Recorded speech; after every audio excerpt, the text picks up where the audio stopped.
Ne vim në jetë si gra shumë të ndryshme nga meshkujt. Si nuk mundet një burr të ngel shtatzan, njëjtë nuk mundet edhe një grua të jetë më e fuqishme në me një top futbolli se sa një mashkull. Fatkeqësisht pasi po shohim ne në përditshmëri sikur shumë po i jepet hapësirë pikërisht asaj që e theksove dhe ti pak më herët, këtij feminizmit toksik, sikur po keq interpretohem, Ky po keq feminizmi kuptohen. toksik disi po i xharron dhe po i demonizon meshkujt.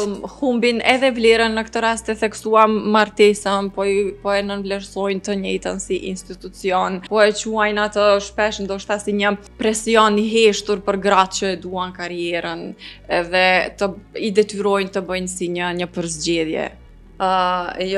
Shqipni, unë jam shumë kundër feminizmit toksik, e përmenda edhe më herët, domethënë ato janë shumë agjenda të caktuara të aktivistëve ndoshta që kanë pretendime të lobimit të ndryshëm që nuk dua t'i futem, por feminizmi duhet jetë në suaza të misionit të shëndosh. Unë thash edhe më herët, domethënë ne vim në jetë si gra shumë të ndryshme nga meshkujt.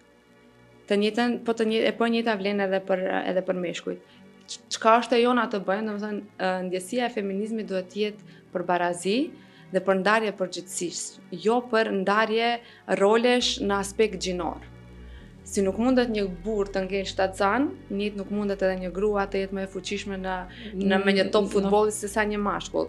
Ajo që ne mund të bëjmë është të ndajmë përgjithësi, nuk di, në rritjen e fëmijëve, në arritjen e karrierës, në mbështetjen e njëri tjetrit, dhe kjo është qëllimi në fakt i këtij uniteti, i cili duhet të shkojë me disunitetin e perceptimit të shoqërisë tonë për barazinë gjinore. Barazia gjinore është ndarje e përgjithësisë, nuk është dublim rolesh.